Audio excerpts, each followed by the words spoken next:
Hello बच्चों, विद्या question bank की special classes में आपका स्वागत है। इन क्लासेज के अंतर्गत हम आपको कुछ ऐसे क्वेश्चंस हमने सभी चैप्टर्स में सेलेक्ट किए हैं, ऐसे क्वेश्चंस लेके आए हैं जो कि आपके एग्ज़ाम के लिए बहुत ही महत्वपूर्ण है। सभी बच्चे इन क्वेश्चंस को ध्यान से समझेंगे, ध्यान से तैयार करेंगे। पहला क्वेश्चन है, एटीपी क्या है, इसका निर्माण किस प्रकार होता है, इसके क्या उपयोग हैं। सबसे पहले बच्चों हम जानते हैं कि एटीपी क्या होता है। एटीपी ये होता है एडिनोसिन ट्राइफॉस्फेट। एडिनोसिन ट्राइफॉस्फेट इसके अंदर ये हमारे शरीर के अंदर ऊर्जा करेंसी के नाम से जाने जाते हैं। ऊर्जा के सिक्के होते हैं, एनर्जी करेंसी। यानी सभी जीव जंतुओं के अंदर और पौधों के अंदर विभिन्न प्रकार की हमारे शरीर के अंदर जैव रासायनिक अभिक्रियाएं चलती रहती हैं हमारे बॉडी के अंदर।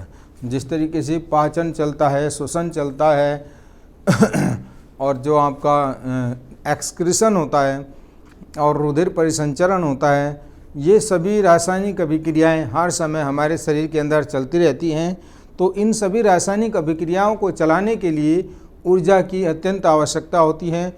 बिना एनर्जी के शरीर की ये रासायनिक अभिक्रिया चल नहीं पाएंगी। इसके लिए हमें ऊर्जा की आवश्यकता होती है जो कि हमें एटीपी से प्राप्त होता है, एडिनोसिन ट्राइफॉस्फेट से प्राप्त होता है। इसका निर्माण किस प्रकार होता है, हमारे बॉडी के अंदर जो श्वसन की प्रक्रिया होती है, पाचन के बाद जो श्वसन की प्रक्रिया होती है, रेस्पिरेशन की प्रक्रिया होती है, उसके अंदर एटीपी का निर्माण होता है। एटीपी का जो अणु होता है, एडिनोसिन डाइफॉस्फेट जो होता है, वो इनऑर्गेनिक फॉस्फेट के साथ जुड़ के एटीपी का निर्माण करता है। और इनका निर्माण जो होता है शरीर के अंदर, मानव शरीर के अंदर माइटोकॉन्ड्रिया के अंदर होता है। माइटोकॉन्ड्रिया एक सेल अंगक होता है, सेल ऑर्गेनेल होता है, कोशिकांग होता है, जिसको हम पावर हाउस ऑफ सेल भी कहते हैं। पावर हाउस यानी कि यहाँ पर हमारी शरीर के लिए ऊर्जा का निर्माण होता है, इसीलिए इसको powerhouse of body cell कहा जाता है। पौधों के अंदर जो होता है प्रकाश संश्लेषण की क्रिया के द्वारा होता है। प्रकाश संश्लेषण की क्रिया, फोटोसिंथेसिस की जो क्रिया होती है, उसके द्वारा पौधों के अंदर एटीपी का निर्माण होता है। प्रकाश संश्लेषण में भी एटीपी के साथ इनऑर्गेनिक फॉस्फेट का जुड़ाव होता है और ये मिलके एटीपी एडिनोसिन ट्राइफॉस्फेट बनाते हैं। इसके अंदर एडिनोसिन शुगर होती है और 3 फॉस्फेट के अणु आपस में जुड़े हुए होते हैं। तो इस तरीके से एटीपी का निर्माण होता है। और एटीपी का जो मुख्य उपयोग होता है शरीर के अंदर, जो ज़रूरी मात्रा में एटीपी होती है वो हमारे शरीर के अंदर जो अतिरिक्त मात्रा में होती है वो शरीर के अंदर ऊर्जा के रूप में स्टोर हो जाती है और ज़रूरत पड़ने पर शरीर जो होता है उस एटीपी को तोड़ के इनऑर्गेनिक फॉस्फेट और एडीपी में फिर से चला जाता है और शरीर को ऊर्जा मिल जाती है। और इस तरीके से एटीपी जो होती है हमारी बॉडी की एनर्जी करेंसी कहा जाता है, जो कि बॉडी की, पौधों के और जीव जंतुओं के शरीर की क्रियाविधि को चलाने के लिए अत्यंत महत्वपूर्ण होती है। अगला क्वेश्चन है, प्रयोगों द्वारा सिद्ध कीजिए कि प्रकाश संश्लेषण के लिए प्रकाश एवं कार्बन डाइऑक्साइड आवश्यक है। प्रकाश और कार्बन डाइऑक्साइड की उपस्थिति में हरे पौधे जो होते हैं क्लोरोफिल के अंदर अपने लिए भोजन का निर्माण करते हैं और वायुमंडल के अंदर ऑक्सीजन छोड़ते हैं। पौधों के भोजन से ही जीव जंतु ग्रहण करते हैं और उसी से हम लोग जिंदा रहते हैं और ऑक्सीजन जो होती है वातावरण में छोड़ दी जाती है, जो कि सभी जीवों के श्वसन के काम आती है। तो सबसे महत्वपूर्ण यहाँ पर बात है कि हमें प्रयोगों द्वारा सिद्ध करना है कि प्रकाश और कार्बन डाइऑक्साइड जो है वो प्रकाश संश्लेषण के लिए आवश्यक होती हैं। तो सबसे पहले प्रकाश के लिए देखते हैं।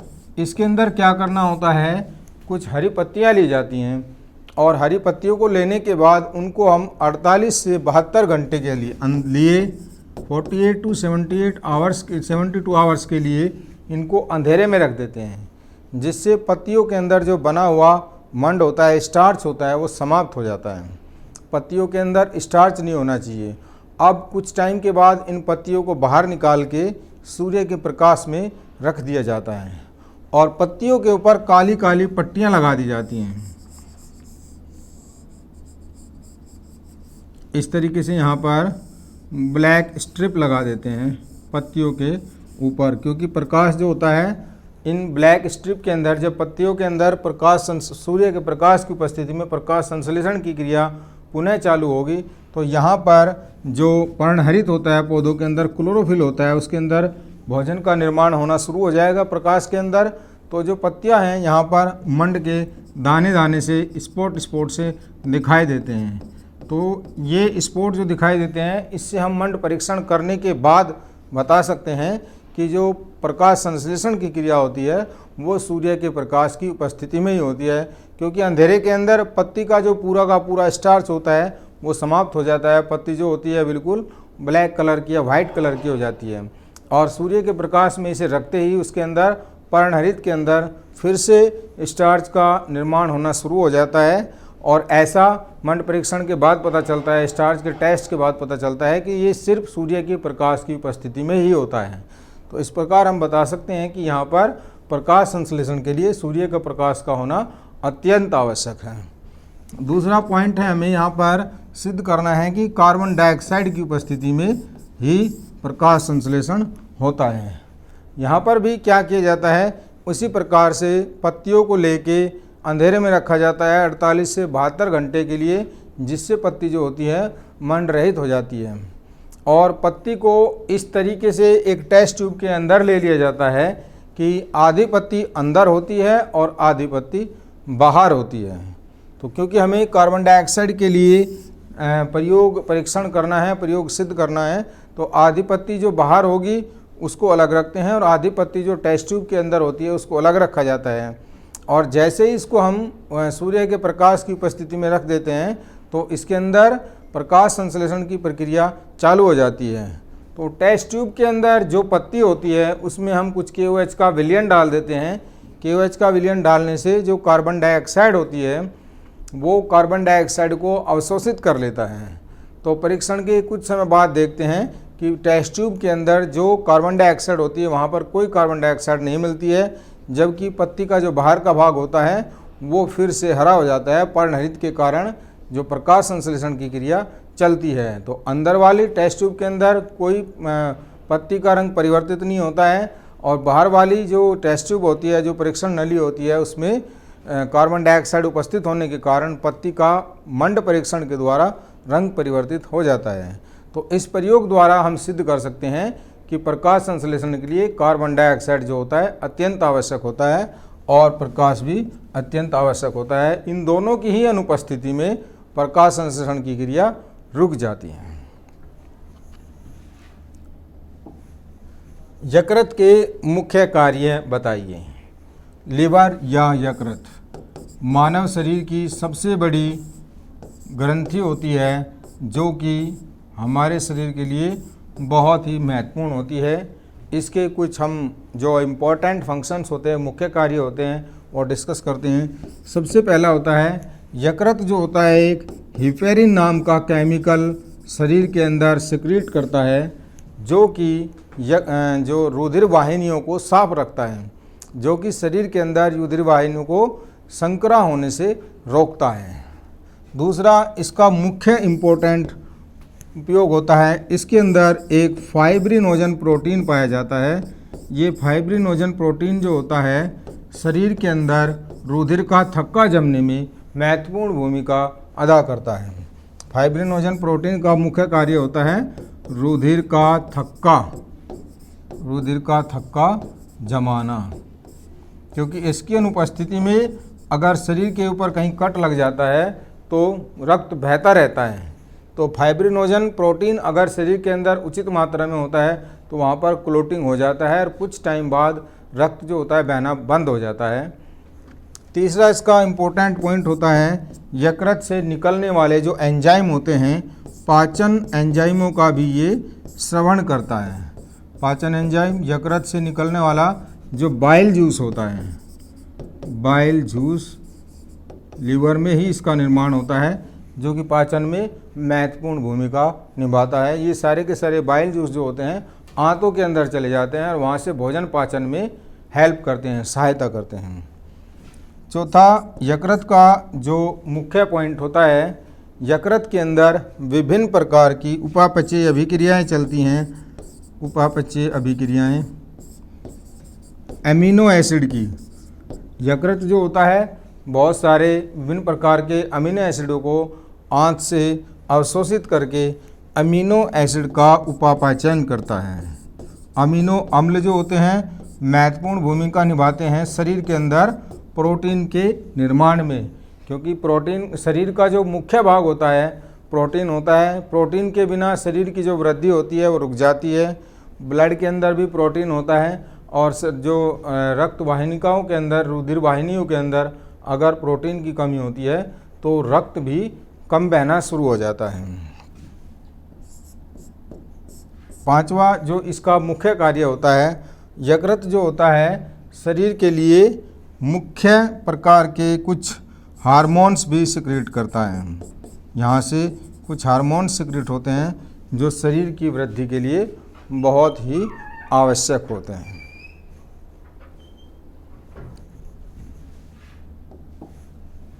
नेक्स्ट क्वेश्चन हमारा, आहारनाल से संबंधित मुख्य पाचक ग्रंथियों का संक्षेप में वर्णन करते हुए उनके मुख्य कार्य बताएं। आहारनाल की जो मुख्य पाचक ग्रंथियां होती हैं, सबसे पहले हमारे मुख के अंदर जो सलाइवरी ग्रंथियां होती हैं, लार ग्रंथियां होती हैं, जो कि शरीर के अंदर जब भोजन हम ग्रहण करते हैं तो सबसे पहले मुंह के अंदर भोजन आता है, तो वहाँ पर जो लार ग्रंथियाँ होती हैं, सलाइवा होती हैं, सलाइवरी एमाइलेज एंजाइम सिक्रेट करते हैं, जिसको हम टाइलिन एंजाइम कहते हैं। ये भोजन को एंजाइम के साथ, सलाइवा के साथ मिक्स करके भोजन का काफ़ी हद तक जो भोजन के अंदर कार्बोहाइड्रेट के अंदर उसको परिवर्तित कर देती हैं। उसके बाद जो दूसरी मुख्य ग्रंथि आती है आहारनाल के अंदर, जो यकृत, जिसका मैंने अभी पिछले क्वेश्चन में डिस्कशन किया था। यकृत के अंदर से भी क्या होता है, बहुत ही महत्वपूर्ण जो ग्रंथि हमारी होती है, ये बाइल जूस का निर्माण करती है। बाइल जूस, ये बाइल जूस जो होता है भोजन के पाचन के लिए बहुत इम्पोर्टेंट होता है। कभी कभी क्या होता है, यकृत कोशिकाओं के अंदर विभिन्न प्रकार के संक्रमण के कारण बाइल जूस ज़्यादा मात्रा में सिक्रेट होना शुरू हो जाता है, जिससे शरीर के अंदर पीलापन बढ़ जाता है। इस बीमारी को हम पीलिया या जॉन्डिस के नाम से जानते हैं। जॉन्डिस या पीलिया के नाम से जाना जाता है। इससे शरीर में, त्वचा और रक्त के अंदर जो बिलिरुबिन होता है, बाइल जूस के अंदर मुख्य घटक जो होता है, उसकी मात्रा बहुत ज़्यादा होती है, जिसकी वजह से शरीर के अंदर पीलापन बढ़ जाता है। ऐसा यकृत के मुख्य रूप से संक्रमण के कारण, इन्फेक्शन के कारण होता है। यकृत जो होता है कुछ हार्मोन्स भी सिक्रेट करता है, जो कि शरीर की वृद्धि के लिए बहुत ही आवश्यक होते हैं। और इसके अलावा जो तीसरी ग्रंथि होती है हमारी अग्नाशय, इम्पोर्टेंट ग्रंथि होती है, जिसको हम पैनक्रियास के नाम से भी जानते हैं। ये भी पाचन के लिए बहुत ही इम्पोर्टेंट भूमिका प्ले करती है। इसमें से पैनक्रिएटिक जूस, अग्नाशय रस निकलता है, जो कि छोटी छोटी वाहिकाओं से जुड़ते हुए पैनक्रिएटिक डक्ट द्वारा होता हुआ आंतों में चला जाता है और भोजन का पाचन करता है। इसके अंदर कुछ दो प्रकार के पार्ट होते हैं। पैनक्रिएटिक ग्लैंड जो होती है दोनों प्रकार का काम करती है। अंतःस्रावी ग्रंथि भी होती है और बहिःस्रावी भी ग्रंथि होती है। ये लीवर के पीछे एक छोटी सी रचना होती है, एक लाल रंग की एक ग्रंथि पाई जाती है, जिसको हम अग्नाशय कहते हैं। और इसके अंदर से पैनक्रिएटिक जूस के अलावा हार्मोन्स भी सिक्रेट होते हैं। इसके अंदर जो अंतःस्रावी भाग होता है उसको हम लैंगरहैंस की द्वीपिकाएँ कहते हैं। आइलेट्स ऑफ लैंगरहैंस, लैंगरहैंस की द्वीपिकाएँ, आइलेट्स ऑफ लैंगरहैंस। इनका मुख्य कार्य होता है ये इंसुलिन हार्मोन का स्रावण करती हैं। इंसुलिन हार्मोन का मुख्य काम क्या होता है? शरीर के अंदर ब्लड शुगर को कम करना होता है। अगर इंसुलिन हार्मोन शरीर के अंदर कम मात्रा में हो जाए तो शरीर के अंदर ब्लड के अंदर जो शुगर होता है वो ज़्यादा मात्रा में हो जाता है, जिसको डायबिटीज़ की बीमारी कहा जाता है। तो ये मुख्य रूप से हमारी कुछ पाचक ग्रंथियाँ हैं जो कि पाचन के काम आती हैं। अगला क्वेश्चन है, मानव रक्त की संरचना व कार्यों का संक्षिप्त वर्णन कीजिए। जो मानव रक्त होता है, ब्लड होता है, ये एक प्रकार का प्रोटीन होता है जो कि पूरे शरीर के अंदर विभिन्न प्रकार की आवश्यक द्रवों का, लिक्विड का, ठोस पदार्थों का पूरे शरीर के अंदर परिवहन करता है, एंजाइम्स का, हार्मोन्स का, और शरीर के अंदर जो बनने वाले जो एक्सक्रीटरी पदार्थ होते हैं, उत्सर्जी पदार्थ होते हैं, उनका भी शरीर के अंदर, पूरी शरीर के अंदर रुधिर वाहिनियों के अंदर परिवहन करता है, सर्कुलेशन करता है। ये शरीर के लिए बहुत इम्पोर्टेंट होता है। इसके अंदर दो पार्ट होते हैं, एक प्लाज्मा होता है और एक रुधिर कोशिकाएं होती हैं। प्लाज्मा पार्ट और रुधिर कोशिकाएं। प्लाज्मा जो होता है इसके अंदर लगभग 70% तक, 60 से 70% तक ब्लड के अंदर प्लाज्मा होता है, और इस प्लाज्मा के अंदर 90% जल होता है और बाकी 10% के अंदर सोडियम, पोटेशियम, फॉस्फेट, अकार्बनिक आयन होते हैं जो प्लाज्मा के अंदर पाए जाते हैं। और इसके अलावा 30 से 40% तक जो होती हैं वो रुधिर कोशिकाएं होती हैं। रुधिर कोशिकाएं मुख्य रूप से आरबीसी, रेड ब्लड कॉर्पुसेल्स, लाल रक्त कणिकाएं होती हैं, और दूसरे नंबर पर डब्ल्यूबीसी, वाइट ब्लड कॉर्पुसेल्स, और तीसरे नंबर पर प्लेटलेट्स पाई जाती हैं। ये बहुत ही महत्वपूर्ण होती हैं रुधिर के अंदर, जो कि रुधिर को विभिन्न प्रकार का, आरबीसी का मुख्य कार्य ऑक्सीजन को शरीर के अंदर सप्लाई करना होता है। डब्ल्यूबीसी का मुख्य कार्य जो होता है वो शरीर को प्रतिरोधक क्षमता प्रदान करना होता है। रक्त के अंदर जो प्रोटीन होता है वो हीमोग्लोबिन नाम का एक प्रोटीन होता है जो कि ऑक्सीजन को सर्कुलेशन, परिवहन करने में काम आता है। तो ये तो रक्त की संरचना होती है। अब बच्चों हम कुछ कार्यों का देखते हैं, क्या क्या कार्य होते हैं रक्त के, उनका संक्षिप्त वर्णन करते हैं, एक एक करके डिस्कस करते हैं। सबसे पहले रक्त जो होता है इसका मुख्य कार्य होता है थक्का जमाना। कभी कभी शरीर के अंदर जब कोई घाव हो जाता है तो उसमें से खून बहना शुरू हो जाता है, तो रक्त जो होता है इसके अंदर फाइब्रिनोजन प्रोटीन नाम का एक प्रोटीन पाया जाता है जो कि थक्का जमाने में हमारी सहायता करता है, जिससे कि कटी हुई जो रुधिर वाहिकाएँ होती हैं उनके ऊपर एक जाल सा बन जाता है और शरीर से रक्त बहना बंद हो जाता है, जिससे हमारा शरीर सुरक्षित रहता है। दूसरा नंबर होता है रक्त के अंदर जितने भी पाचक एंजाइम होते हैं वो सभी हमारे शरीर के अंदर रक्त के द्वारा ही एक स्थान से दूसरे स्थान पर पहुंचते हैं। हार्मोन्स का परिवहन जो होता है, हार्मोन्स का परिवहन भी, जो कि शरीर के अंदर हार्मोन्स वृद्धि कारक होते हैं, वो भी रक्त के अंदर ही पाए जाते हैं। शरीर के अंदर जो उत्सर्जी पदार्थ होते हैं, जो एक्सक्रीटरी प्रोडक्ट होते हैं, वो क्या होते हैं, वो भी रक्त के द्वारा एक स्थान से दूसरे स्थान तक शरीर तक पहुंचाए जाते हैं। जैसे कि यकृत के अंदर बहुत सारी उपापचयी अभिक्रियाएं चलती हैं, तो वो सभी उन यकृत के अंदर जो हानिकारक पदार्थों का निर्माण होता है, वो सभी हानिकारक पदार्थ जो हैं यकृत से रुधिर के द्वारा गुर्दों के अंदर, किडनी के अंदर भेज दिए जाते हैं, जहाँ पर किडनी उनको फिल्टर करके वो शरीर से बाहर यूरिन के द्वारा निकाले जाते हैं। इसके अलावा ऑक्सीजन का जो परिवहन होता है, शरीर के लिए श्वसन चालू रखने के लिए ऑक्सीजन की अत्यंत आवश्यकता होती है। सभी कोशिकाओं को ऊर्जा की आवश्यकता होती है, जो कि श्वसन के द्वारा हमें एटीपी के रूप में प्राप्त होती है। तो रक्त जो होता है शरीर के विभिन्न भागों में ऑक्सीजन पहुंचाता है। रक्त के अंदर जो हीमोग्लोबिन प्रोटीन होता है ये ऑक्सीजन के साथ बाइंड होके haemoglobin protein plus O2 oxygen के साथ बाइंड होके ऑक्सी हीमोग्लोबिन नाम का एक कंपाउंड बनाता है जो कि पूरे शरीर के अंदर घूमता रहता है और जहाँ पर आवश्यकता होती है, जिस कोशिका या ऊतक को आवश्यकता होती है वहाँ पर टूट जाता है और उस कोशिका या ऊतक को ऑक्सीजन प्रदान करता है, जिससे शरीर की सारी उपापचयी अभिक्रियाएं लगातार चलती रहती हैं। शरीर के अंदर कभी कभी कोई इन्फेक्शन हो जाता है, कोई संक्रमण हो जाता है, कोई बीमारी हो जाती है, तो जितना भी प्रतिरोधक क्षमता, प्रतिरोधक जो तंत्र होता है शरीर का, वो रक्त के द्वारा ही मेंटेन किया जाता है, क्योंकि रक्त के अंदर विभिन्न प्रकार के एंटीजन पाए जाते हैं और जो एंटीजन होते हैं वो एंटीबॉडी का निर्माण जो होता है वो रक्त के अंदर ही होता है। तो ये सभी मुख्य कार्य रक्त के हैं। तो रक्त जो होता है शरीर के लिए एक बहुत ही महत्वपूर्ण कनेक्टिंग टिश्यू होता है जो कि संयोजी ऊतक होता है। Thank you.